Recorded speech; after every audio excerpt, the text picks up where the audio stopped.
that you read stories from your own country, you present stories from your own country. And this story, Mr. Bluebeard, is from Jamaica. And it was actually collected in 1907. And it shows the influence that British culture had over the folk tales and the oral traditions in Jamaica. And it even has a theme, someone pointed out, that it even has a theme of domestic violence. It fits the theme of World Storytelling Day this year because it's about dragons and monsters. Story of Mr. Bluebeard. There was a man named Mr. Bluebeard. He have his wife in the house, and he generally catch people and lock them up in a room. And he never make his wife see that room. One day, he went out to a dinner and forgot his key on the door. And his wife opened the door and find many dead people in the room. Those that were not dead, them said, "Thank you, Mrs. Thank you, Mrs." And then one way. And as soon as the live ones get away, and she was to lock back the door, the key dropped in blood. She picked it up and washed it and put it back in the lock. It dropped back in the blood. Now, Mr. Bluebeard was an old age. And I know what was going on at home. And as he sat at dinner, he called out to get his horse ready at once. And the people said to him, "Do Mr. Bluebeard, have something to eat before you go now?" And he said, "No, get my horse ready." So they bring it to him. Now, he don't ride a 4-footed beast. He ride a 3-foot horse. And he get on his horse and start off, itty itty hop, itty itty hop, itty itty hop, itty itty hop, until he get home. Now, Mrs. Bluebeard, two brothers, was a hunter man in the woods. And one of them also was a old witch. And he said to him, brother, something home wrong with my sister. "Get away, you foolish fella," said the biggest one to him. "Nothing wrong." But the other one said again, brother, something wrong at home.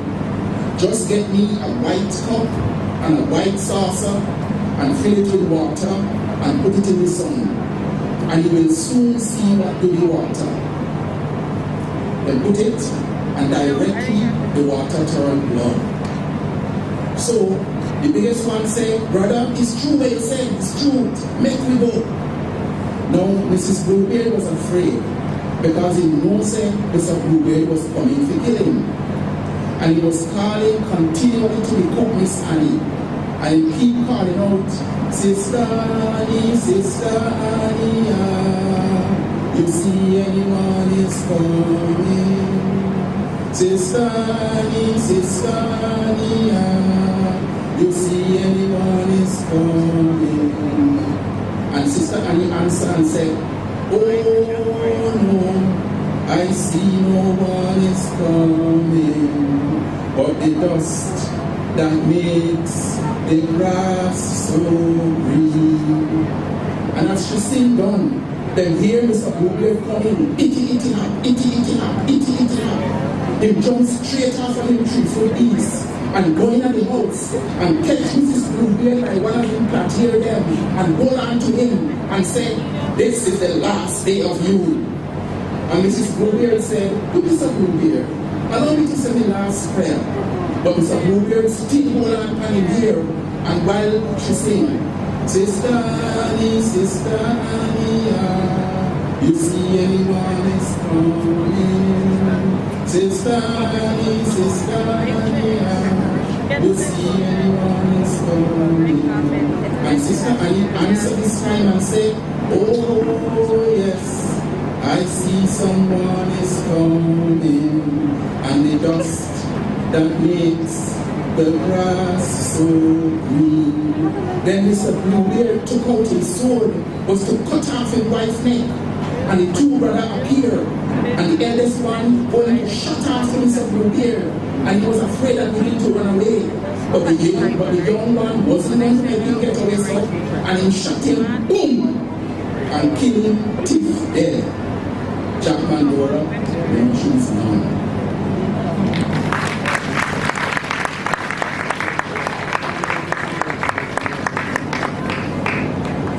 Very much, Professor, for that story from Jamaica. Could you put your hands together once again?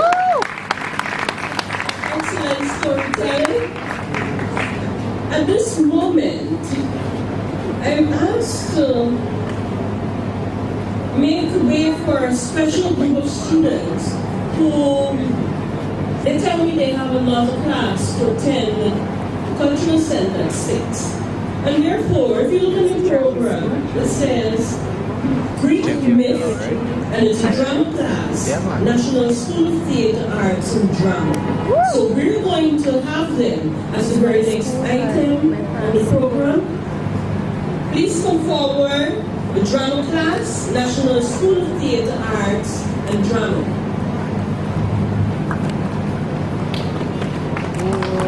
Who's this now, man?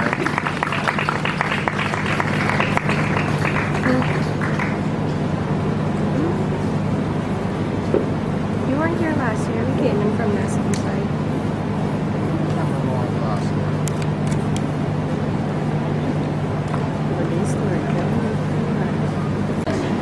The sirens were dangerous, seductive, and beautiful. Who lured nearby sailors with their enchanting music and voices to shipwreck on the rocky coast of their island. It is said that the sirens were fated to die if someone heard their singing and escaped them. The sirens would fling themselves into the water and perish. Listen, the end of that song is death.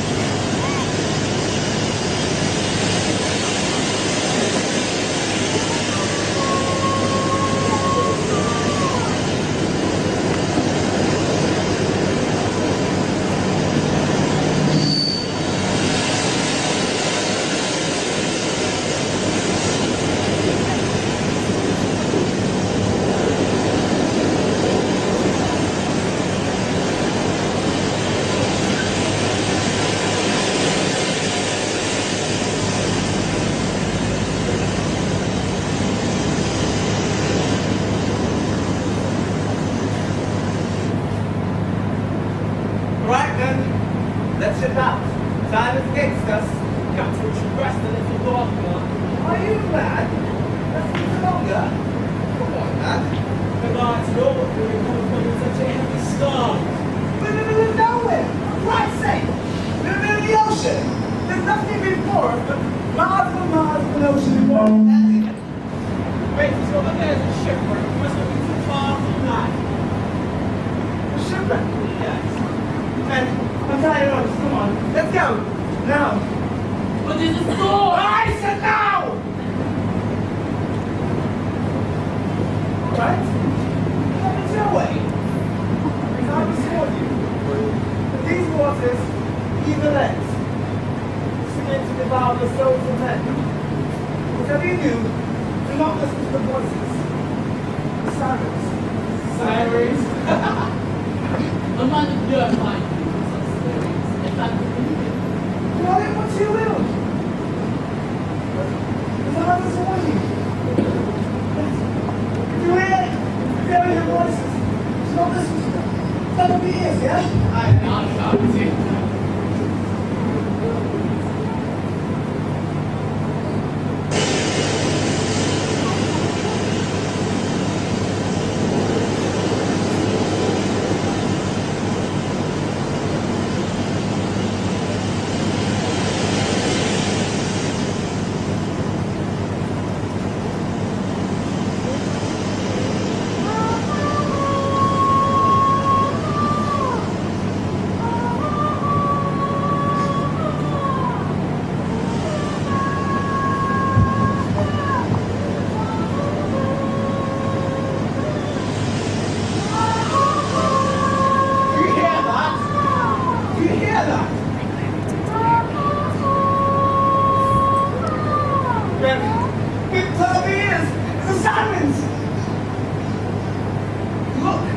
shipwrecked.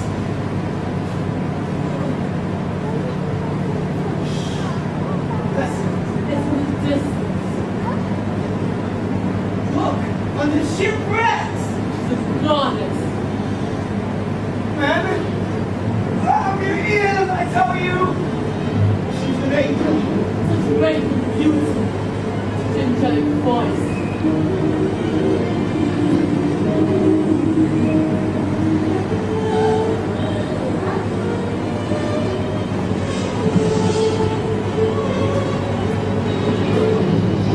What's he doing?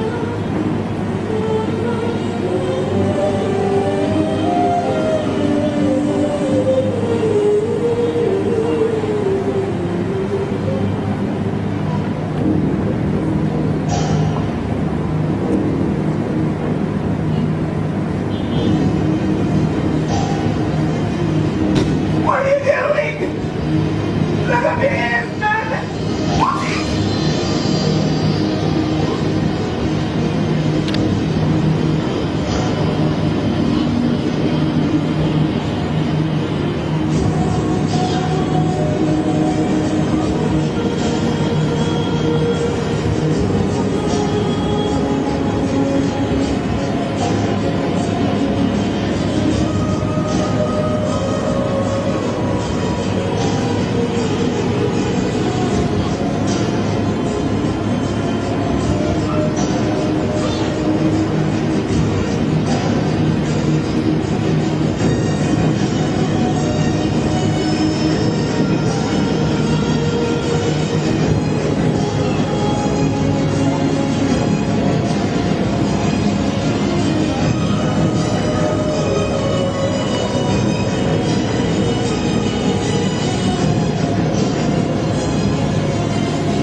Myth of the siren song. Moving on with the program, we will now have Miss Jessica Calendar from the National Library. Her story is titled The Hustlers. Please come. Put your hands together, please.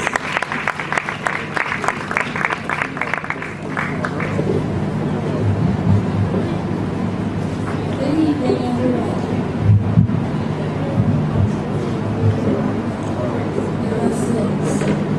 Scream, scream, scream, scream. The sharp sounds arouse Mr. Glassman from his restless sleep. Someone was scraping his Jerusalem windows with a stick. He recognized the sound only too well, for it was the sound he always welcomed in the dead of night. Who there? He shouted. "'Tis me, sonny boy," a voice shouted back. "What do you want?" inquired Mr. Brown. "You know it could be only one thing I would call you for at this time of night. I come to tell you that our man goes to sleep daily." Mr. Glassborough was one of the two undertakers in the village, and he was naturally bitter enmity between himself and the other, Mr. Gravy. In fact, the spirit of competition was such a thing that the village got made complain by selling first-hand information to them and any other village was expected to pass into the great beyond. To make matters worse, the inhabitants of the village had not arrived with the greatest tenacity. So when the angel of death hovered over anyone, it was likely that both Mr. Grasper and Mr. Rabbit would be right. Now, Mr. Grasper lost no time in getting ready. Indeed, it seemed as if he had slept in his clothes so as to be prepared for any such emergency. For in a matter of minutes, he stepped he dressed into the night and joined Sunboy. Well, he said, Sunboy, I'm mightily glad you came for me instead of going for Mr. Rabbit. He too grasping. That ain't nothing, replied Sunboy. So left for Dungar for Mr. Rabbit, but don't let that bother you. I know a shortcut that will let you there before then, but it will cost you a little extra. Well, replied Mr. Rasper in a business-like tone, $2 is a deal? Mr. Rasper, that don't suit me, said Sunnyboy very emphatically. $3 for coming to tell you, and $1 for the shelter. Besides, I had to leave you one day to come out into the cold night to tell you that Mr. West did there. No such. $4 are nothing to me. Mr. Rasper was desperate.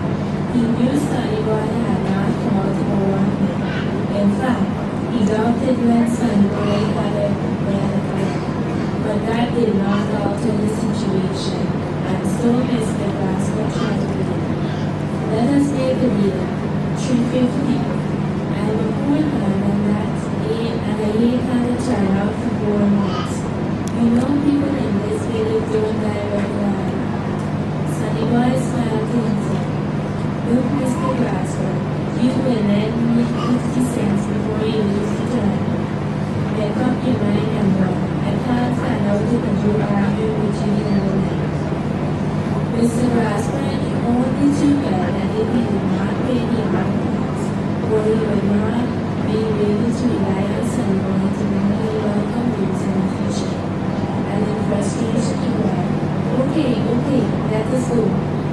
Hold me hand, I can pull you down faster than you can run, suggested Sunnyboy.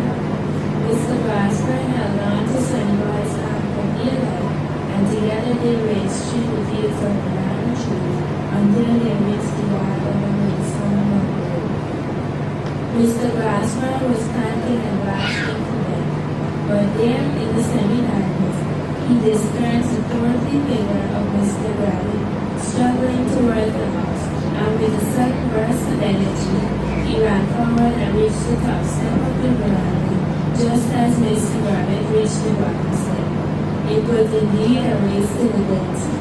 In all fairness, it would have seemed that Mr. Rasper had won, but Mr. Rabbit refused that make I ain't leaving until the family decides which will be no one below, he announced to Mr. Rasper.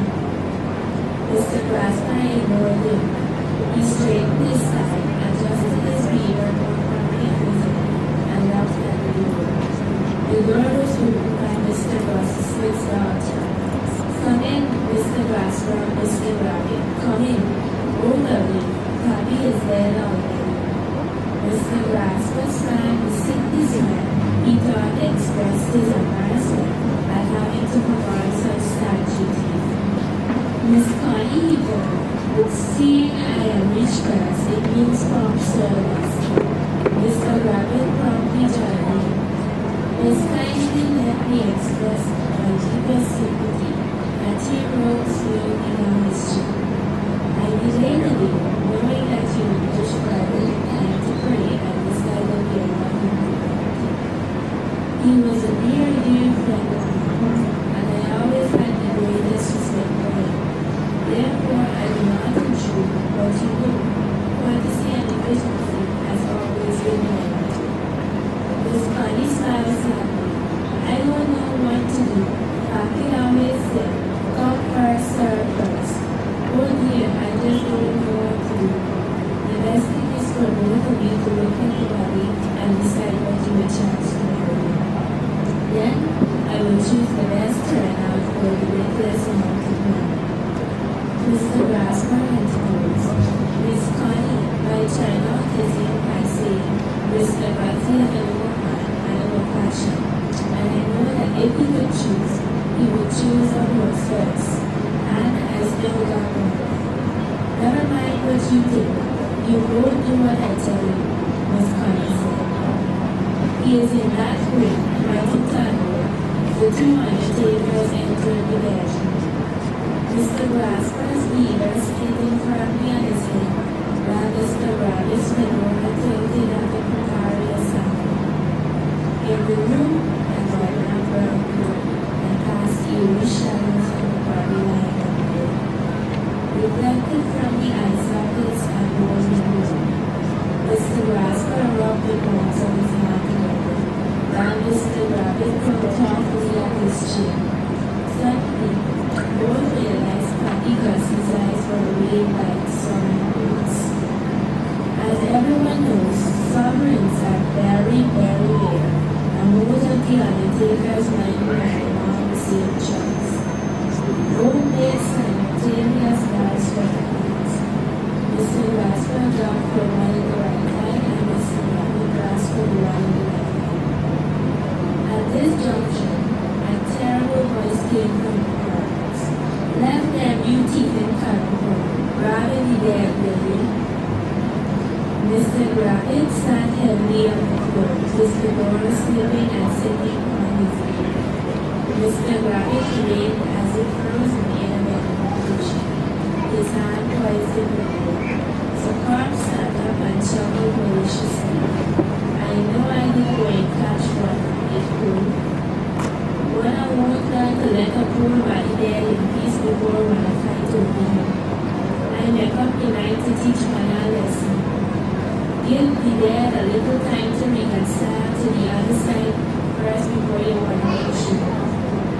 Well, man, Gussie Smith raised his voice. Sonny Boy and Sylvester, all two of you come in. The two boys walked in, their faces convulsed with laughter.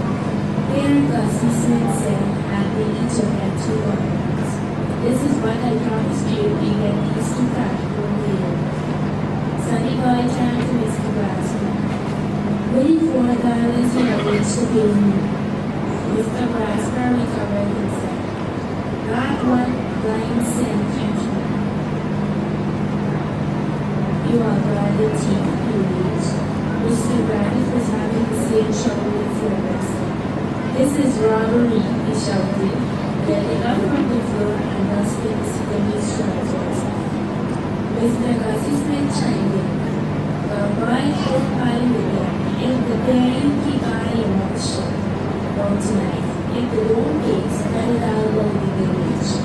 There was a rustle of notes and 2 headsides as the undertaker stayed on.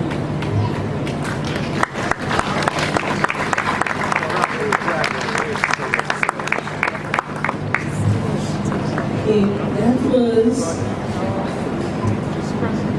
National Library. Jessica reading for you The Hustlers.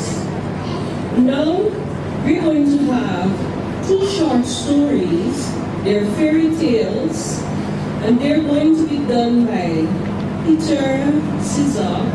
He's deputy head of the Russian Embassy in Guyana. The titles of the stories are A Would-Be Escape and Young Fisherman's Story. Please put your hands together. Good evening, everybody. It's my pleasure to present here for the second time.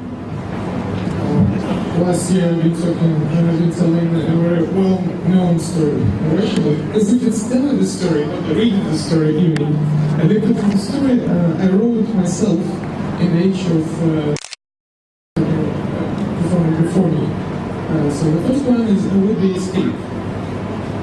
Once there was a screw and a nail. They were sitting in a plank and they were talking about their life. And of course they got a lot of complaints. And the nail his friend. Can you imagine the whole day they spend sitting in this plank, and day by day they take a hammer and push me on the head. Then during the day it was pliers, and they start to pull my neck, and I feel like I lose, and it became so long, and I feel so depressed. And the screw told me, that's nothing. You can just imagine that the screwdriver every day comes into your head, and it starts squeezing and squeezing and squeezing. I had such a headache, I can't imagine what can we do. This fellow, the nail took to his brother, let me make an escape from this stupid plane and let me go to a mountain. And can I imagine who we can be? For instance, I wish I could be a speed motorbike. Just imagine I get a small piece of my life and became a part of speed motorbike and I can make some records that people will hit. But that's nothing. I can be a part of rockets. I can fly to Mars and all the newspapers have a photo of me. Listen, fellow, it's good. But let it better became a hammers. What for? Asked Screw. Because we're here for a couple of days and day by day they push us. Let it became hammers and we make their lunch. We're gonna beat them day by day. Just imagine how it could be great. Yeah, let them make the escape tomorrow in the morning. So they were talking about it, but while they were talking, it was a sledgehammer passed by. And they didn't even have a chance to say a single word. The sledgehammer smashed their hands. Thank you.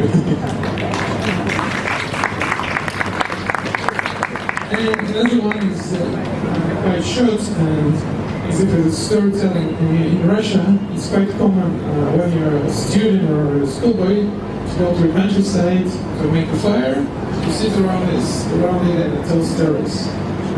So that's the story of this. Once when I was young, I guess 8 years old, I decided to go to a country house of my friend.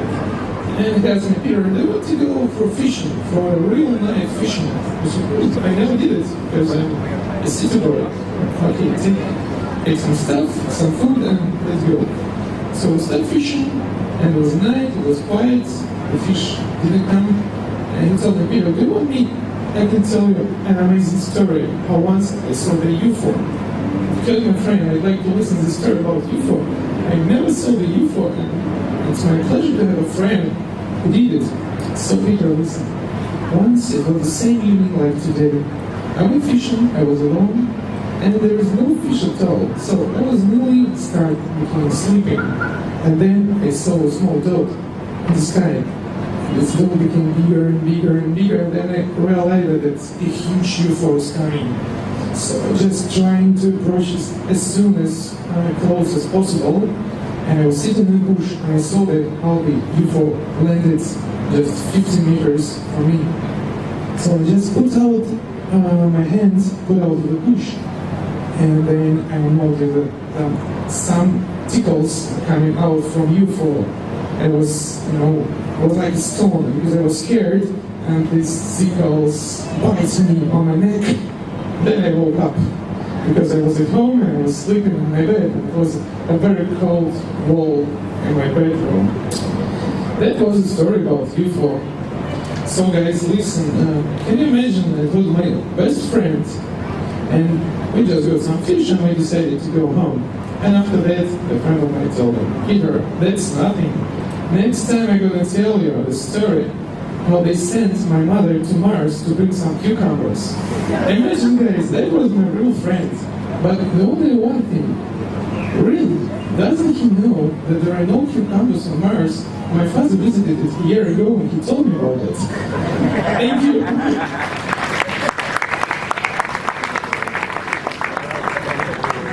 Thank you very much, Peter, for those fantastic stories. We're going to move on in the program, and next we're going to have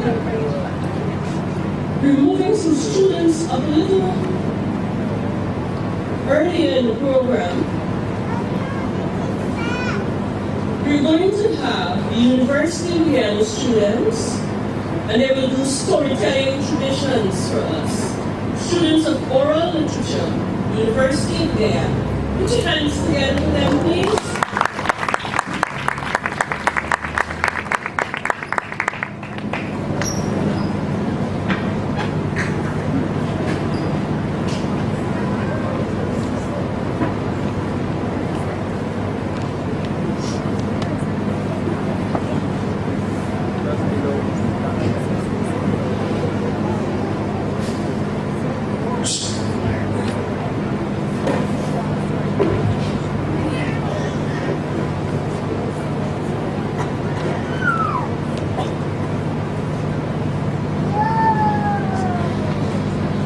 old life is. A supernatural being who sheds her skin, turns into a ball of fire, and preys on young babies. However, what most people do not pay enough attention to is the fact that old life stories, as part of Guyanese folklore, are derived from a society with conventions, ideologies, and meanings that are knowingly or unknowingly shaped by the society in which we live. I will now tell you a story about the old hive, and I'll show you what makes it representative of Guyanese society. One stormy Thursday night, a long time ago, an old hive took off her skin as she was preparing to go out hunting. She folded it, placed it on a table in the kitchen, and flew off into the night. Blood! Blood! Smell of your fresh blood! Frankie, did I see you? But I can smell you, Frankie! I'm coming for the blood, Frankie! I'm coming, Frankie! Frankie, I'm coming for your blood! Blood! I'm gonna bite you! So, yeah, the old hive's daughter woke up early the next morning before her mother came home. As she headed into the kitchen, the first thing she noticed was the skin on the table. She was shocked and very angry. Oh God! Oh Lord, this lady never stop this damn foolishness, I tell you! What do you bring Oh Lord! I know what I'm gonna do. I'm gonna learn she a lesson. Yes! I get the salt, the pepper, and the vinegar. The fish's skin. Put some salt on it.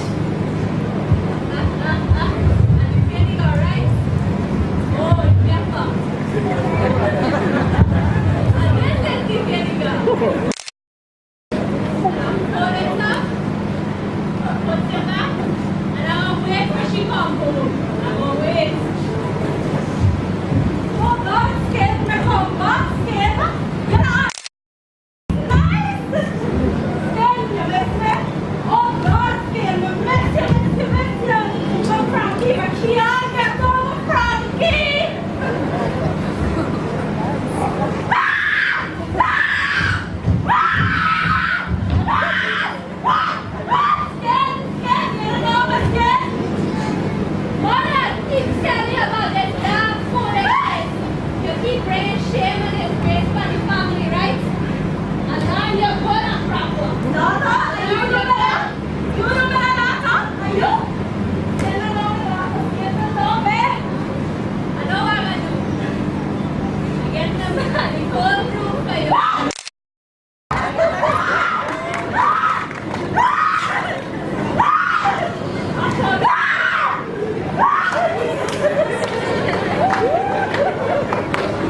Needless to say, the old hive was never seen again.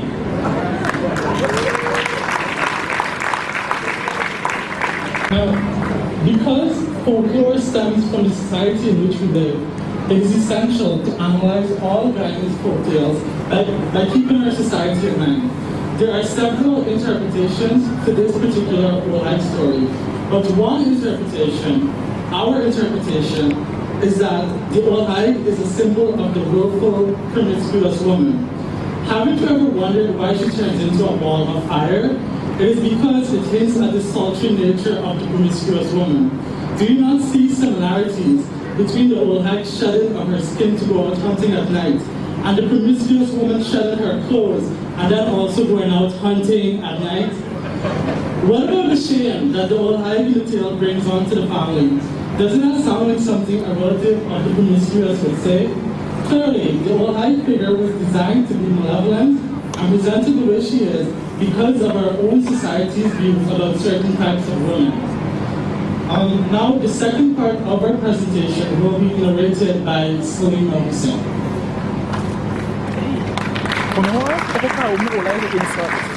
Thank you so much. I trust you enjoy. Now, this is for the adaptation from Sweet Boy Taco's Fair Maid.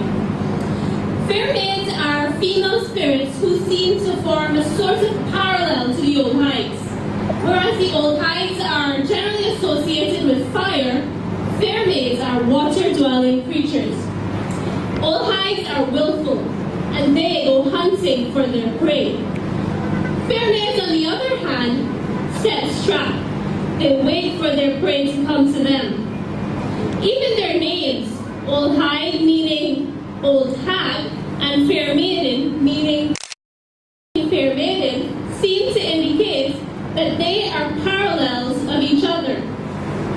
The fair maids represent another section of Guyanese women, and the following tale will help to illuminate this even more. The story I'm about to tell you is about a young man named Rani. It was a bright night with a full moon in the sky. Rani had been partying. He was leaving one party to go to another when he encountered a beautiful woman sitting by the side of a trench, her gaze turned to the moon.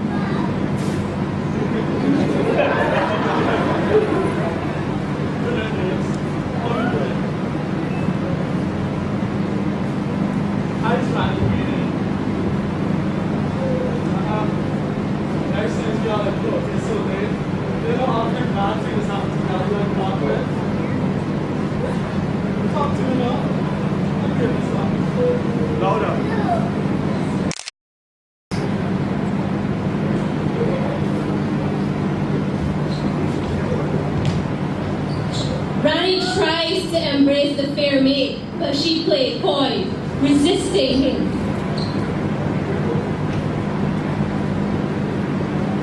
Suddenly, their roles change. The fair maid becomes the aggressor. She seductively lures Rani, who becomes complacent. Oh, Rani. Rani begins to struggle valiantly when he feels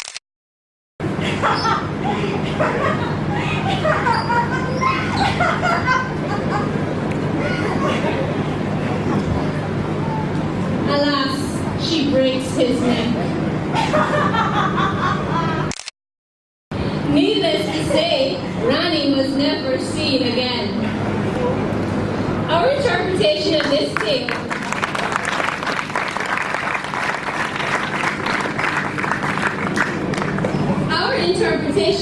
tale is that the fair maid in this story is representative of the woman who appears to be the victim.